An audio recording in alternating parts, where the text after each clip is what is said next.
Get started now. Thanks so much for joining us. Hello. Thank you everyone for joining us today for the webinar, What Communities Need to Know About COVID-19. Let me turn the moderation over to our moderator, Shannon Royce. Good afternoon. We are still trying to figure out this Zoom platform where we are Shannon, go ahead. Places. We are still trying to figure out the Zoom platform where we're in different places, and we're still learning. So thank you for joining us today and indulging us as we continue to learn this platform. My name is Shannon Royce. I'm the director of the Center for Faith and Opportunity Initiatives, also known as the Partnership Center.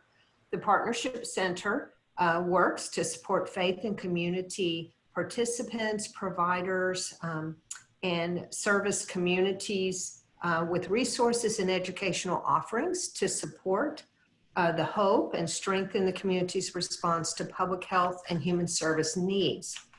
I'm joined by our special guests today at the CDC, Drs. Jay Butler, AKA Hillary Ehring, and Dr. Grant Baldwin, who will share the most up-to-date information with us on COVID-19, safety and prevention, and what faith and community providers should consider when they're thinking about reopening their facilities. I know that's really what's on folks' mind today, and that's why we have invited them to join us. I'll introduce them more fully in a moment, but first a few housekeeping notes, just as reminders to you. This is an educational webinar off the record and not intended for press purposes. So if you're a member of the press, we would ask you to allow us to connect you to the Office of the Assistant Secretary of Public Affairs after the program. Program runs for an hour, and it's a pretty full program today. So if you will, we will be addressing as many of the questions as we can when we come to the close of the program. So just put your questions in the Q&A feature at the bottom of your screen, and we will get to as many of those as we can. We will be monitoring that throughout the program and answering as many of those questions during the program as we can, and then opening it up for some questions for our guests. We will be sending out a link to the recording. So anyone who registered for the program will get that without requesting it. It will come automatically. And so we look forward to sharing that with you. Okay, let's turn to today's presentation, What Communities Need to Know About COVID-19. I have to tell you that when I looked at our guests' bios, it would take me 10 minutes to read their bios. They both have such distinguished careers. So we just have a really brief nutshell just to give you a little bit of an idea of who they are and the expertise they bring. Dr. Jay Butler is the Deputy Director for Infectious Diseases at the Centers for Disease Control. In this capacity, he provides leadership to CDC's 3 infectious disease national centers and helps to advance the agency's cross-cutting infectious disease priorities. Dr. Butler has 30 years of experience in increasingly complex public health leadership and management positions. He received his MD at the University of North Carolina and did internship and residency training in medicine and pediatrics at Vanderbilt. He's board certified in medicine, pediatrics, and infectious diseases, and has served in public health positions at federal, state, and tribal government, including more than 22 years in the Commissioned Corps of the U.S. Public Health Service, from which he retired at the level of captain in 2012. Dr. Grant Baldwin is the director of the Division of Overdose Prevention at CDC's National Center for Injury Prevention and Control. He leads the division in monitoring trends in the drug overdose epidemic and other emerging drug threats, identifying and scaling up prevention activities to address the evolving drug crisis, and supporting local drug-free community coalitions. Dr. Baldwin has served at CDC for over 20 years, has authored or co-authored more than 50 peer-reviewed publications, and has received awards of excellence for his leadership and teaching. Dr. Baldwin received his PhD in health behavior and health education at the University of Michigan, his Master of Public Health in Behavioral Sciences and Health Education from Emory University, where he is currently an affiliated professor. Friends, we're so glad to have you with us today. Thank you for joining us. Dr. Butler, I'll turn it over to you. All right. Well, thank you so much, Shannon, and good afternoon and good morning, everyone. Thank you for joining us today. So as we get into the next phase of our response to this pandemic and the easing of community mitigation as a part of reopening of America, it requires all of us to move forward using the best practices to maintain safe daily habits in order to reduce our risk of exposure to COVID-19. It's important that I stress that these considerations are meant to supplement but not replace any state, local, territorial, or tribal health and safety laws, rules, or regulations. These are guidelines. The considerations that Dr. Baldwin will talk about are supportive documents that align with the Opening Up America Again guidelines, and these considerations were created with the understanding that mitigation decisions will be made locally in collaboration with state and local health officials. Today, we'll provide a summary of information about these considerations, as well as provide information about other helpful resources for communities of faith. As you know, across America, states and localities are experiencing different stages of the COVID-19 pandemic. When we think of the pandemic, it's important to recognize it's not like a big earthquake that shook the whole continent at once and then it's over. Rather, it's a process that progresses across the country, some places having more activity than others. Many state and local officials are moving gradually and strategically toward reopening their communities or are already reopened. To meet your needs, CDC publishes guidelines to help prevent exposure to COVID-19 in facilities used by communities of faith and to keep your congregation and staff healthy as possible. Many of you have been creative and innovative in continuing services in your communities.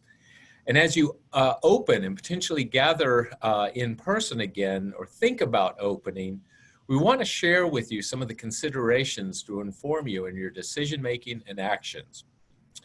Before I turn it over to Grant, just quickly, situational update.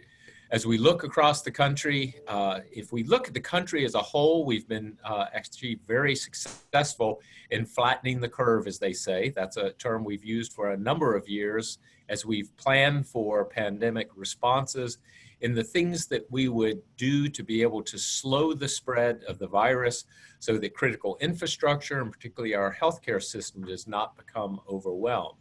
However, it's important to recognize that in many communities, there is still a significant amount of COVID-19 spread.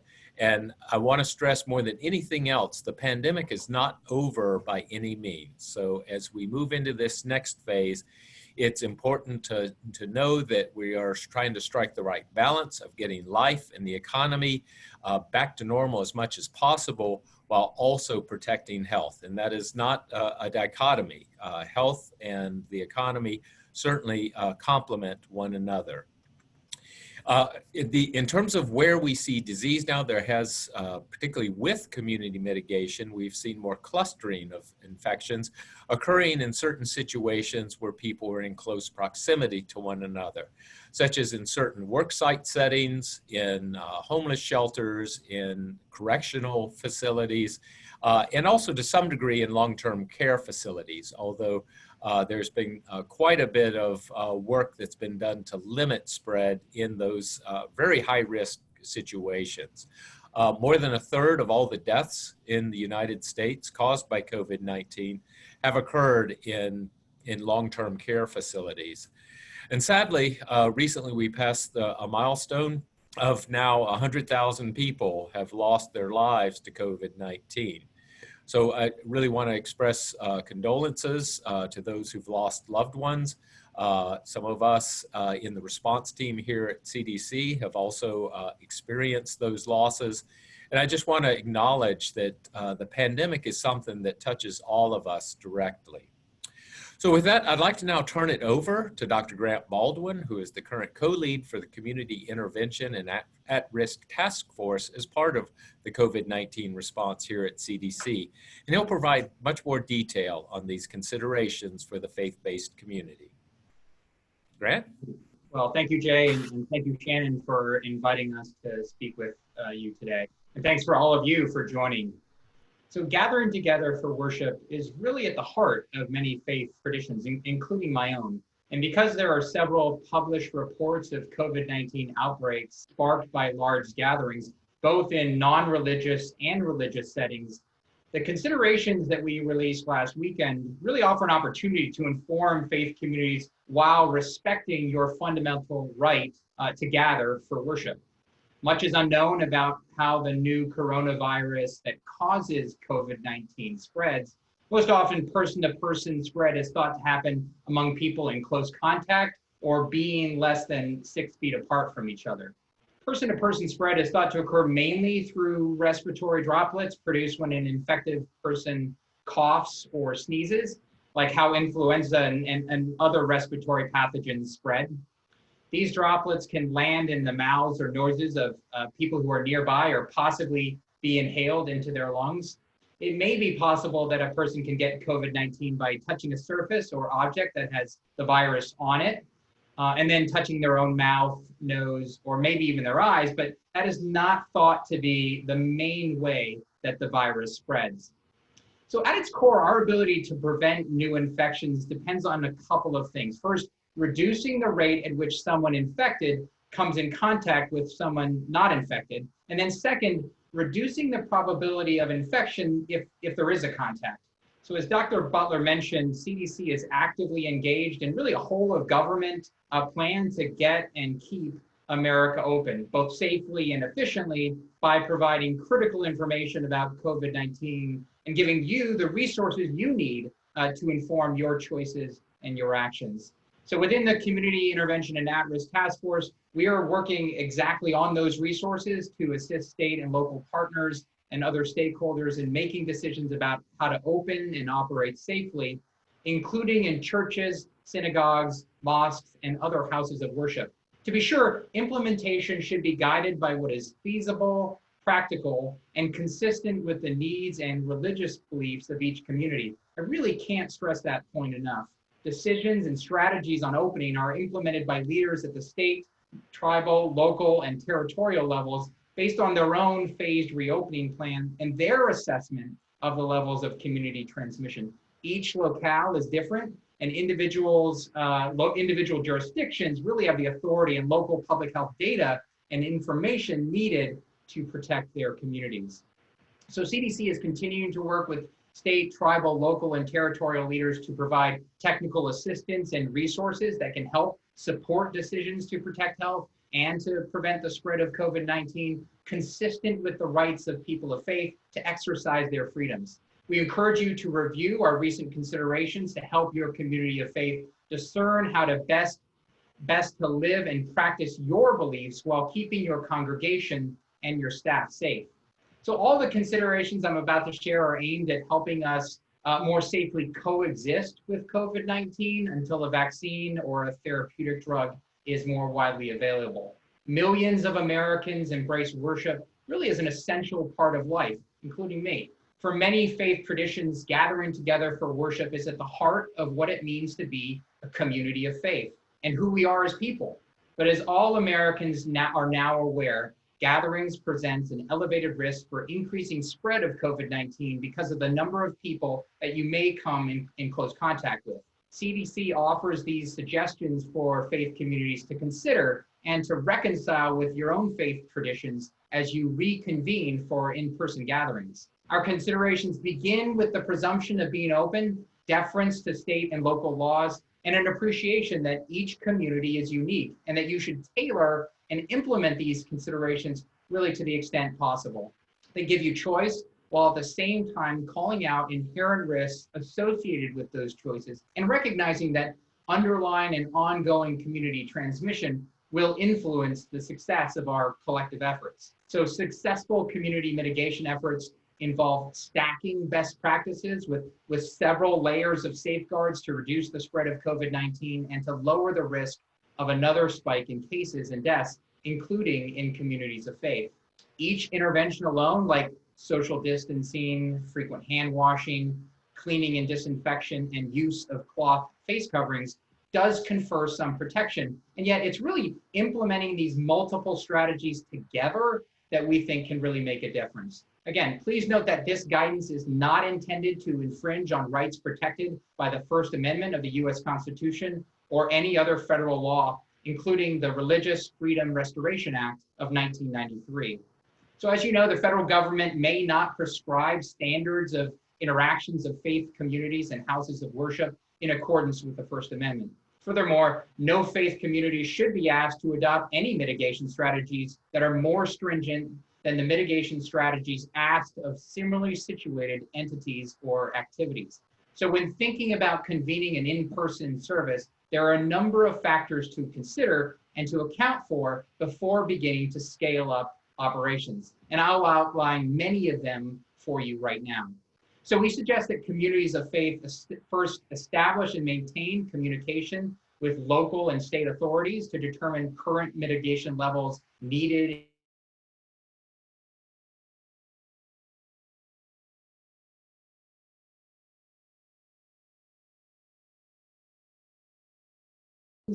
those at highest risk for severe illness from COVID-19, people 65 and older, although risk does increase with age in adulthood, people who live in a nursing home or in a long-term care facility, people of all ages with an underlying medical condition, particularly those medical conditions that are not well controlled. So people with chronic lung disease or moderate to severe asthma, people who have serious heart conditions, people who are immunocompromised. So I should note that many conditions can cause a person to be immunocompromised, and this includes things like cancer treatment, smoking, bone marrow or organ transplantation, immunodeficiencies, poorly controlled HIV or AIDS, and prolonged use of corticosteroids and other immune weakening medications.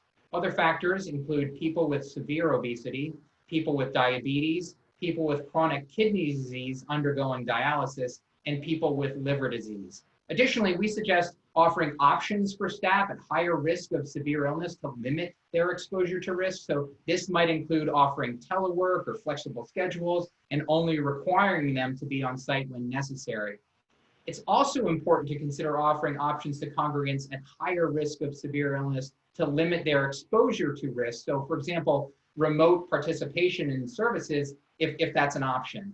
So you may also consider putting in place, again, consistent with applicable federal and state laws and regulations, policies that protect the privacy and confidentiality of people at higher risk for severe illness regarding their underlying medical conditions. Also, we encourage any organization that share or use the facility as well to also follow these considerations as applicable and to at least mirror the strategies that you're choosing to implement.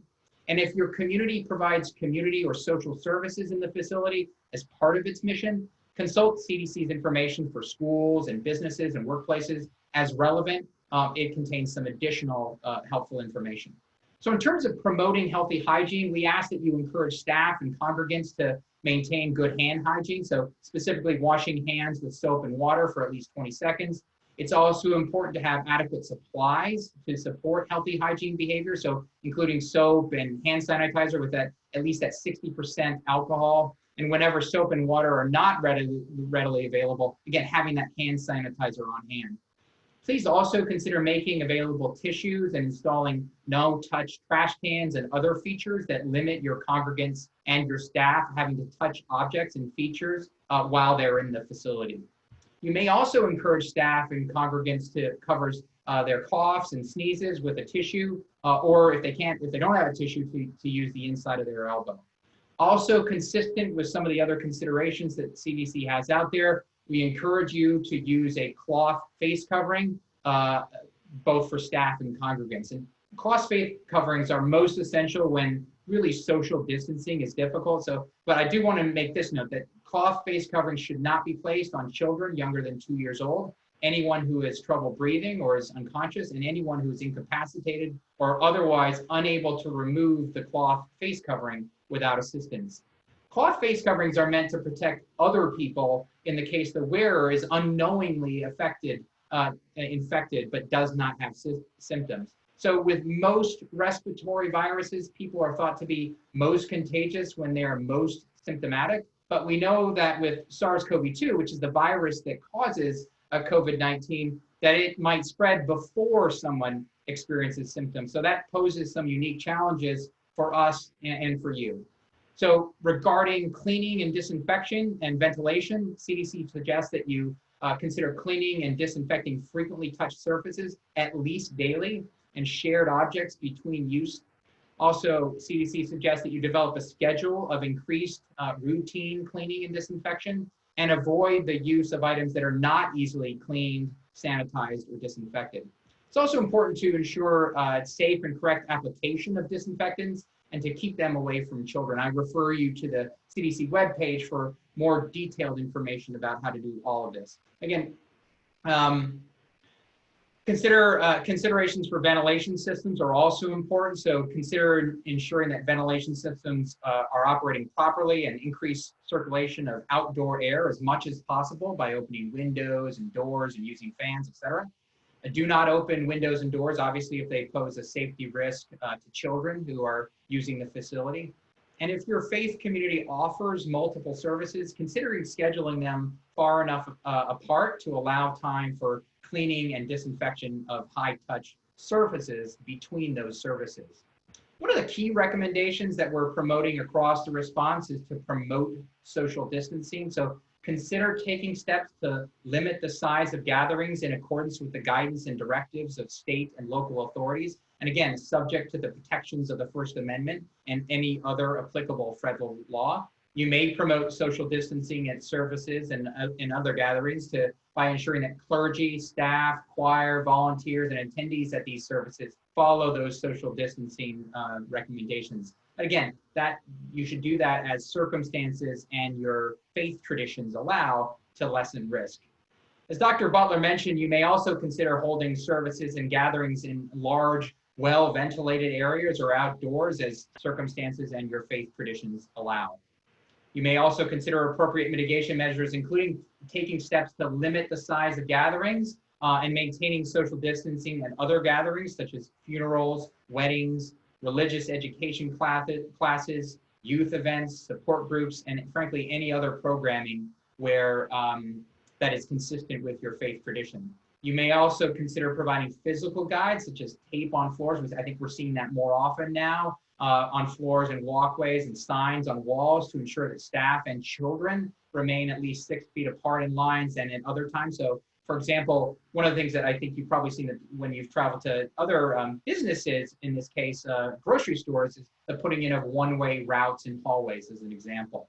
So it's also important to take steps to minimize community sharing of worship materials and other items. So again, this has to be consistent with your faith tradition. So consider temporarily limiting the sharing of frequently touched objects, such as worship aids, prayer rugs, prayer books, hymnals, religious texts, and other bulletins, books, or other items that are passed, shared, or shared among congregants, and encouraging congregants to bring their own items if available. You might also consider photocopying or projecting prayers, songs, or texts, or frankly using electronic means to share digital versions to congregants' personal electronic devices.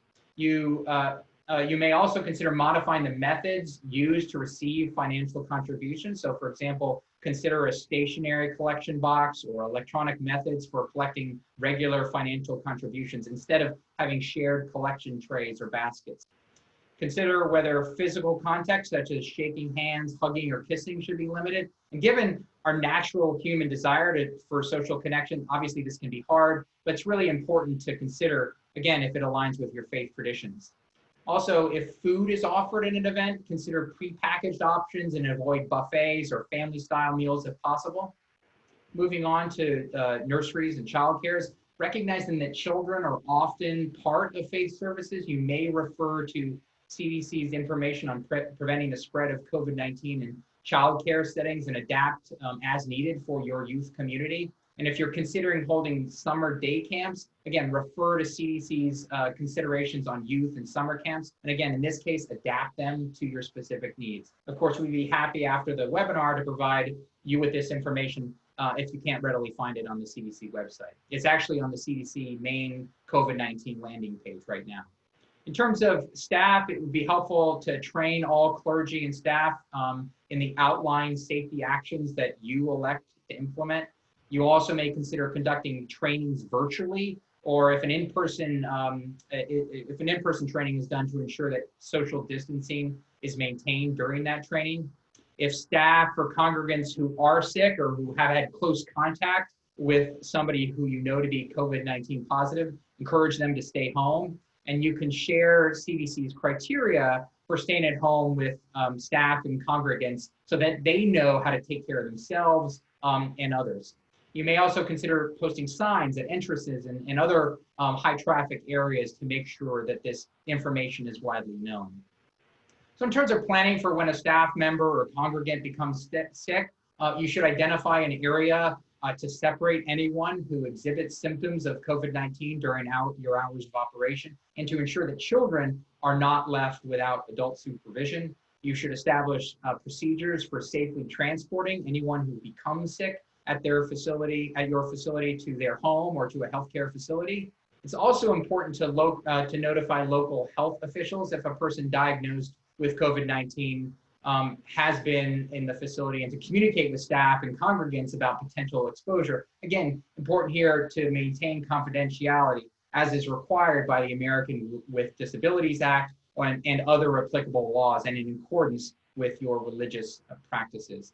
You may also advise those with exposure to a person diagnosed with COVID-19 to stay home and self-monitor for symptoms, and again, to follow CDC recommendations if symptoms develop. It's also important to close off areas used by a sick person and to not use that area until it's been thoroughly cleaned and disinfected. Again, it's important to correctly and safely apply these disinfectants and to keep those disinfectants products away from children. We have all of that guidance available on the CDC webpage. So as leaders, you may advise staff and congregants with symptoms of COVID-19 or who have tested positive for COVID-19 to follow CDC recommended practices prior to returning. So with all of this considered, all these things considered, there are many options to maintain healthy operations. Some of them may include implementing flexible sick leave and related flexible policies and practices to staff, for example, allowing them to work from home, as I mentioned earlier, if that's possible. To consider designating a staff person to be responsible for coordinating all of the COVID-19 concerns. Staff, clergy, and volunteers and congregants should know really who that person is and how to contact them if they become sick or if they are around others who is diagnosed with COVID-19. The person should also be aware of the state and local regulatory agency and their policies related to group gatherings. Also, as volunteers often perform important duties, such as being greeters, ushers, providing childcare, consider similar monitoring, planning, and training for them. So you may consider that the volunteer and staffing needs need to increase to implement these cleaning and safety protocols and other measures that I've outlined for you. It's also important to communicate clearly with staff and congregants about the actions that you're taking to protect people's health. And finally, I want to highlight the importance of, I mentioned this a little bit earlier, but I want to repeat it, the importance of posting signs in highly visible areas. So these include entrances, restrooms, gathering halls, and other community rooms, gyms, and other areas that are highly trafficked. And this signage should really promote everyday protective measures and really describe how to stop the spread of germs, including proper hand washing and properly wearing a cloth face covering if that's appropriate. And you can find, again, all of this information freely available and digitally available on the CDC website, and we are happy to share with them as well. So let me close now and say that really these are unprecedented times. Thank you for all that you're doing to keep yourselves, your congregants, and your staff safe and healthy. And together, we can do what needs to be done. We can be enlivened and enriched by your faith and can consider taking precautions to protect ourselves and others while we worship, if those precautions align with your faith traditions. So thank you again for joining us today, and we welcome the questions that we have in the time that remains. For that, let me turn it back to Shannon. Wonderful. Thank you so much, Grant. I really appreciate both you and Dr. Butler being with us. There are lots of questions, as you can imagine, and I've just made some notes during your presentation of the kinds of questions that have been coming up. Interestingly, the biggest question, most repeated, is about singing and whether or not singing as a part of worship is safe, if there are guidelines you would have about the singing, congregational singing, choir singing, if those are not okay, is it okay to have a cantor or a soloist? So lots of questions about that. Could you talk with us, please, about singing and if there are specific safe protocols there? Yeah, so I'll start. So as you may have heard in the news, there was a recent morbidity and mortality weekly report, and found that after a 2.5-hour choir practice attended by a little over 60 people, and including a symptomatic person, that there were 32 confirmed and 20 probable secondary COVID-19 cases. And this was all reported in that MMWR. I think it is important to take some necessary precautions. I think, as I mentioned in my remarks, it's really the respiratory droplets that that are the primary source of transmission. And we think that when you're singing and projecting your voice, there can be some aerosolization that occurs. So I think we would advise people to take some additional precautions, such as if it's possible to have choir practices virtually, and if it's an in-person practice or it's at the worship event itself, to do your best to space people out as much as possible. I don't know if Dr. Butler, if you have anything to add.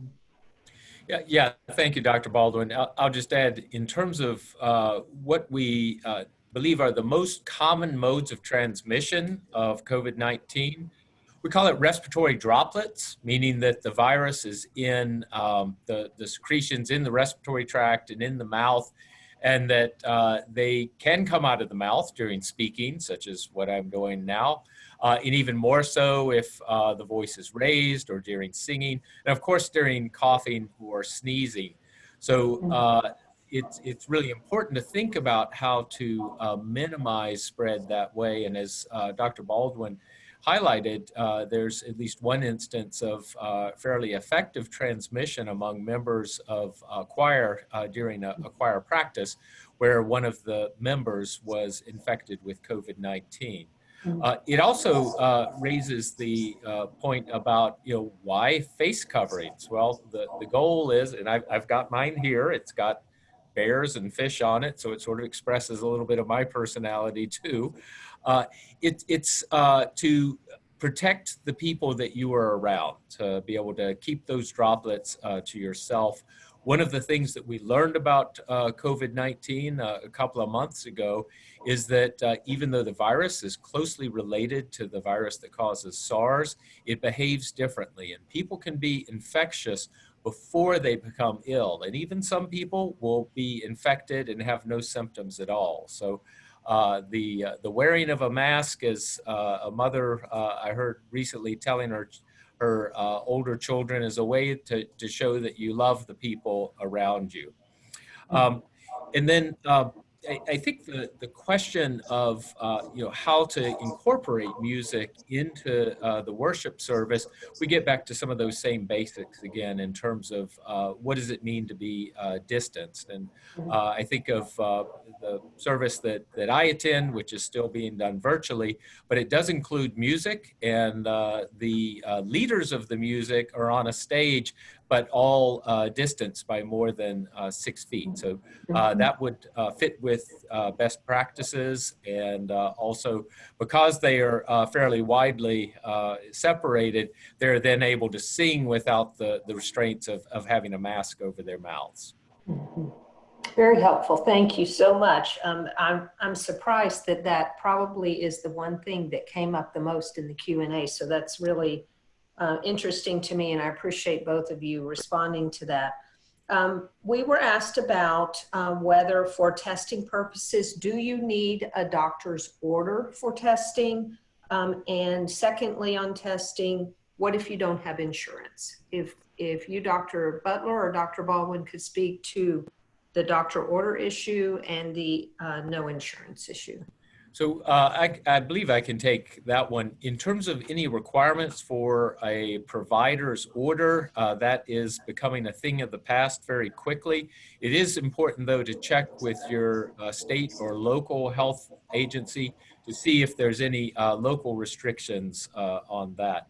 In terms of coverage, again, it's a bit of a moving target, but there's been a lot more availability of testing and coverage by third-party payers as well. So certainly the goal is that never would cost be a barrier to getting testing. Terrific. Thank you. Thank you so much on that. Children's ministries and children's programming. This has been sort of an interest of mine, even though my boys are older, because we have a child development center as a part of our church community, and they have been closed down during this season because how do you keep little children from touching each other, and how do you social distance, and how do we keep children safe? Obviously the age there would probably be a factor, but if you could speak to children's ministry and children's programming for faith communities, that would be really helpful. Yeah, I'll start. Your question broke up a little bit, so I'll do the best I can, and then I'll ask Dr. Butler to fill in. I mean, I think it's taking some of those same precautions that we outlined in our remarks that I don't think it's, I think the same precautions that will protect adult congregants are the same precautions that can protect children. I think there's some additional education and awareness that needs to be given to children, because again, some of the behaviors that we hope will become normative, like Dr. Butler mentioned with the use of cloth face coverings, may initially create some shock or fear in children, but I think over time that's going to become more normalized, and people will see that as a regular part of life. But again, social distancing, cleaning, and disinfection. One thing that we didn't mention that I think is important for children is cohorting. So, again, when you're doing children's programs, there are instances where you're mixing children. This happens to my son, mixing children as he goes from group to group. And I think the instinct is to cohort those kids as much as possible. Again, it's trying to reduce the number of unique individuals that your children comes in contact with. So those are things that off the top of my head come to mind. Dr. Butler? Yeah, and I'll just add one other thing is this also highlights another important component of transmission of the virus. For instance, as I'm sitting here talking, if I'm infected, I have my face covered down, so hopefully you can hear me better and you can see my face. I could potentially be contaminating the surface in front of me, and the virus can generally survive, particularly on hard surfaces, for a period of minutes to even hours under the right circumstances. And it's possible then for the hands to become contaminated, and when you absentmindedly scratch your eye or something, that's actually another way that the virus can be spread. So it's important to consider hand washing and having hand hygiene products available. When it comes to kids, though, of course, they have a lot of secretions that they gladly share, as those of us who are parents and grandparents are well aware. So thinking about the environment where the kids have been, and particularly toys that might be shared, trying to minimize that, and certainly after each event, being able to wipe those down with a household cleaner or a disinfectant wipe is another step that you can take to reduce the risk of spread. Perfect. And that actually moves us into another question that came up, and that is the issue of cleaning the bathrooms. How often? How do you do that? Cleaning children's toys. I mean, all of the cleaning worship devices or things touched by more than one person. Your recommendations, Dr. Butler or Dr. Baldwin, on cleaning various surfaces. The kids' surfaces are going to be even harder, you're right, because they're just not known for being really mindful of those kinds of concerns. But if you'll speak to those cleaning issues, that's a significant concern. Yeah, sure. I'll start here as well. So as I mentioned, on April 29th, we worked with the Environmental Protection Agency and put out some new cleaning and disinfection guidance. I'd really point folks to that guidance initially. I mean, I think what we recommend in the considerations is to clean places daily, or as at least daily, or as frequently as possible. Again, it's when instances where those like a bathroom is highly trafficked that you want to, and you hope that people follow the sort of recommended personal hygiene practices when they're in the restroom. But given what Dr. Butler just mentioned about, the transmission off surfaces, it's something to certainly be mindful of. In the bathroom itself, if as a specific example, we talked a little bit about touchless trash cans, but obviously touchless toilets and sinks is something additionally to pursue. The napkin machines or the paper towel machines or the air dryers that then be touchless as well. So, again, I think I'd start with the guidance online. That would probably be the best place to go. But I think the universal precautions that we've talked about still apply here. So the more frequent cleaning that can occur, especially between, that's why I think one of the recommendations considerations we gave was like, if it's possible to space some additional time between services, that may help allow for some of that cleaning, and to allow for you guys for houses of worship to have staffing in place to perform that. But Dr. Butler, do you have anything to add? Well, I was just thinking that my wife would say that this is the wrong question for me because I don't know anything about cleaning. In my defense, my wife is the perfect helpmate because we focus on different areas of the house. I'm the kitchen guy, she's the bathroom guy.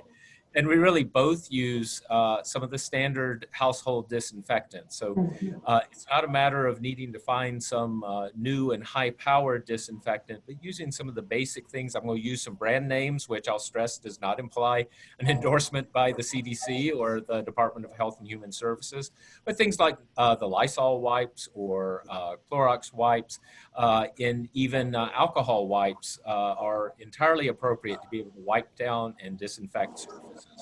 The other thing that I'll just add is you'll sometimes hear people talk about cleaning and disinfection.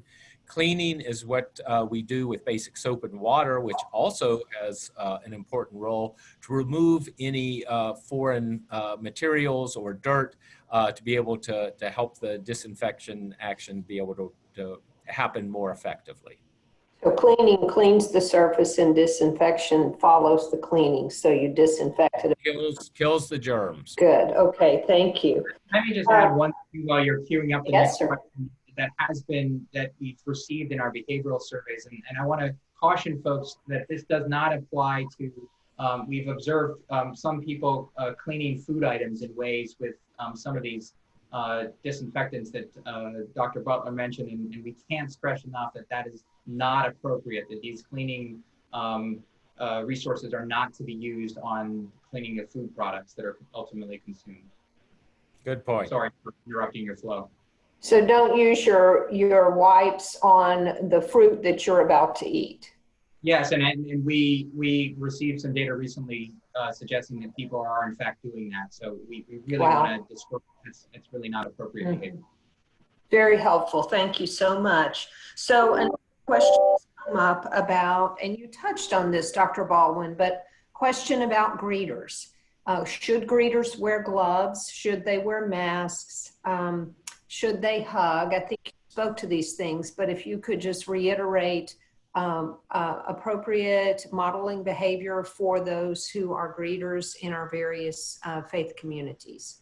Yeah, I think what we want to say is that it really does need to fit in with your faith traditions in a way that if it could be optimized, the use of cloth face coverings. I'm not, I think we're, to the extent that hugging and handshaking and kissing can be minimized, if that's in line with your faith traditions, that we would encourage that be done.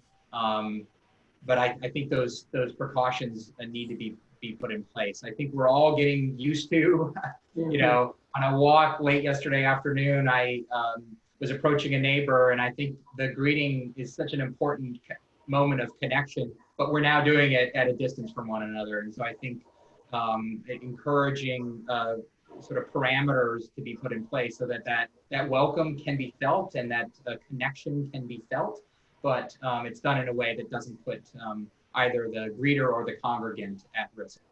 Right, absolutely. So 2 more questions that have come up that seem fairly significant. The second wave possibility in the fall, several people raised that. Is that a genuine concern? And how should we prepare and be wise about the possibility of a second wave? Great. I'll take Dr. that. Redfield, Dr. Redfield, Dr. Butler has also spoken to the potential of a second wave at the season that's normally a flu season anyway, and the complexities of that. So if you could speak to those things. Yes, absolutely. And let me sort of preface what I'm going to say by pointing out that this is a virus that all the indication is only existed for a period of several months. And it's certainly a disease that 6 months ago, none of us were aware even existed. It was only recognized in December of 2019, which is where COVID-19 gets its name. So as we think about what's going to happen through the summer and the fall, I think it's important to humbly recognize that we don't know for certain.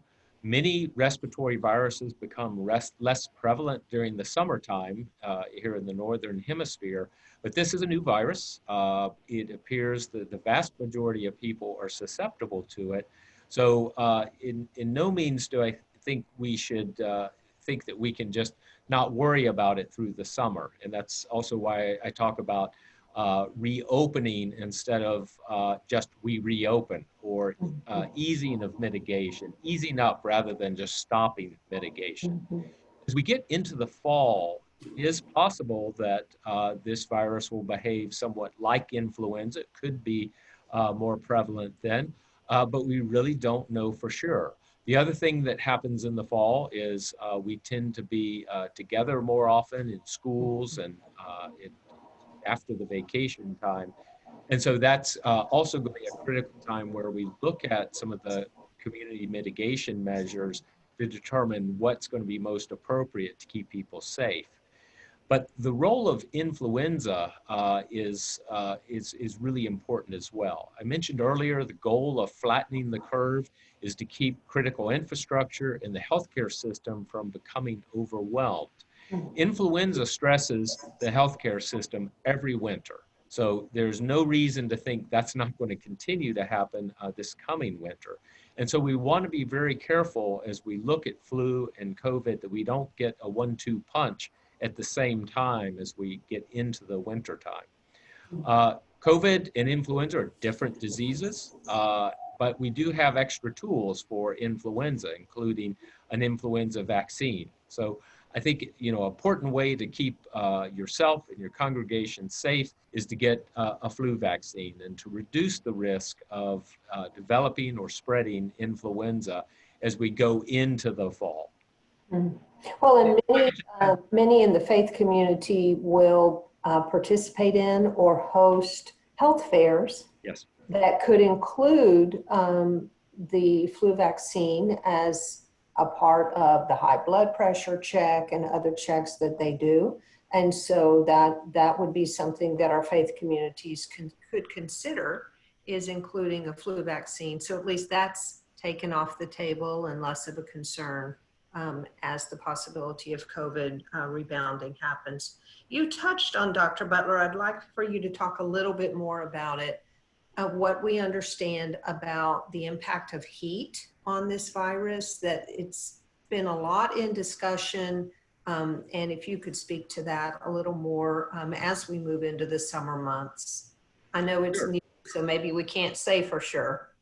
Yeah, maybe that's the bottom line, is we can't say for sure, but what we know about coronaviruses and know now about this coronavirus as well, it does not survive as well at higher temperatures or higher humidities. So cold and dry tends to allow it to survive better outside of the body. Now that said, it's how important that is in transmission is really unclear, because clearly the high today is not going to be 180 degrees where we might expect to see a really significant impact on the virus. So I think it's really going to be another one of those matters of time will tell how much the weather conditions will influence the risk of transmission. Dr. And Baldwin, further thoughts?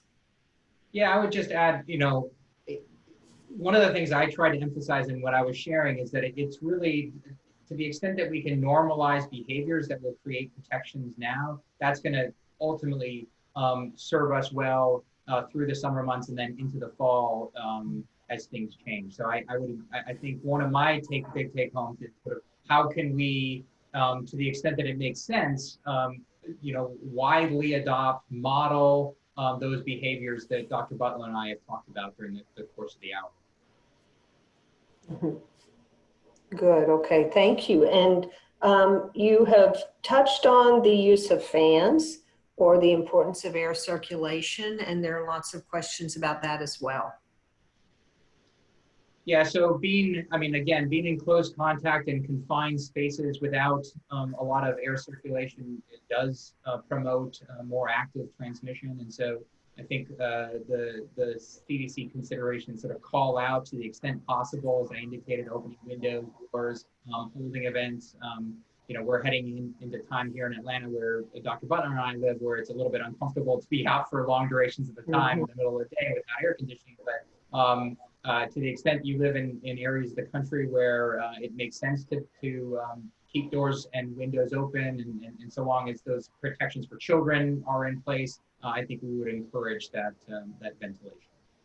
And that would also work for outdoor worship. I know some communities are participating in outdoor worship where they can social distance more readily, there's more space, there's fresh air, that kind of thing. I see you, Dr. Butler. Yes, and I think in general, when we talk about what is safer and what's riskier, outdoors is safer than indoors. Being more than 6 feet apart is safer than being less than 6 feet apart. Having a face covering is safer for the entire group of people than not having them. I think one of the things that I've observed, I'm going to comment now instead of asking a question, is that our leaders are looking for a level of certainty that we all wish we could give them, but there are just still some unknowns about what we're dealing with. And I have observed this in the interactions that I have had.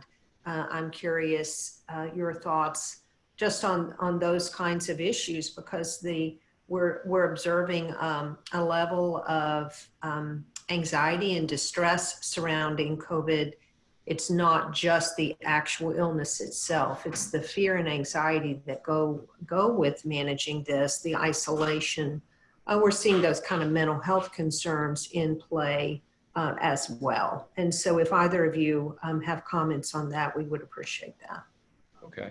Well, maybe I could go first, Dr. Baldwin.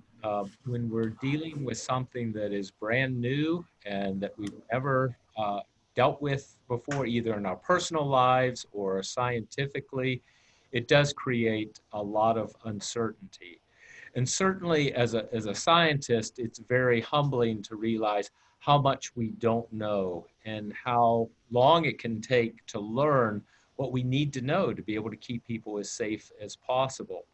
And even based on what we know from the science, such as for the SARS virus, it's most infectious among people who are most symptomatic.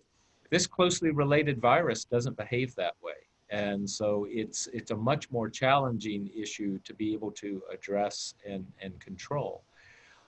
Because uncertainty is not necessarily to the nature of people, that's where I think the discussion we're having today is so very important, because having our roots in I was about to mix a lot of metaphors there, but let me use more of a scriptural one. Building our house on a rock is really critically important, so that we be unshakable during these times of uncertainty, because as we've talked about, will there be a second wave in the fall? That's a great example of a situation where we don't know exactly where we'll be going into the fall, what will happen in the fall. So being able to be rooted in the things that we know and trust is going to be very important in carrying us through these times of uncertainty, being able to support those we love, and being able to get through this pandemic.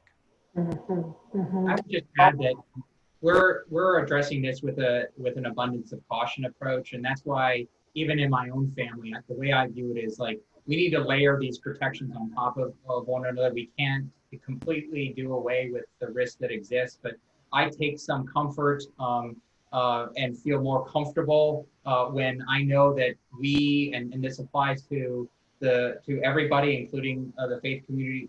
To what extent have we put all the protections we can in place? And if those protections or those redundancies don't serve us fully in the ways that we want, how do we make sure we can pivot quickly to make sure that we can mitigate in different ways? So it's really around being nimble to it, and again, putting in as many protections that are possible while still allowing us to express and express our faith and live out our faith.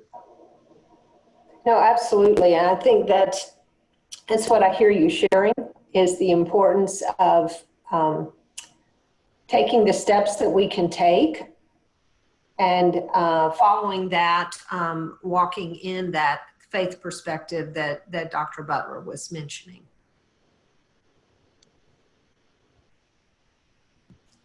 Dr. Baldwin, I can't tell if you were still speaking. I was just waiting. Sorry, I see your face, but I don't hear any words. No, I was, if there are other questions, or how can Dr. Butler and I be helpful? We're here. You have been so remarkably helpful. There have been other questions that have come up that frankly are more about specific religious practices. And we at the center deal with the full spectrum of the faith community. So we're really careful not to speak into specific faith practices, to direct faith communities with questions to the CDC guidelines, which provide the scientific foundation and basis and the principles they need to consider, and to consult with their own denominational leaders about specific faith practices that they might have questions about and how to do those things safely. So that's the balance that we try to strike that you touched on, Dr. Baldwin, the importance of the religious expression being protected as a fundamental right at the same time that we take the precautions that we can take scientifically to protect folks. So we are so grateful for your time today. Thank you. I'm sure we could go on with more questions. You've been so helpful, both of you. We will be sending a follow-up email to everyone, and so we will provide the links from your website to the resources you've mentioned, and we'll be sending a follow-up email that provides a link as well to the recording that we had today. I'm sure further questions will continue to come in to the partnerships@hhs.gov email address, and we will be able to respond to those to the best of our ability with our work with Dr. Butler and Dr. Baldwin, and we'll do so. We thank everyone for joining us today, and this concludes our webinar. Thank you, everyone.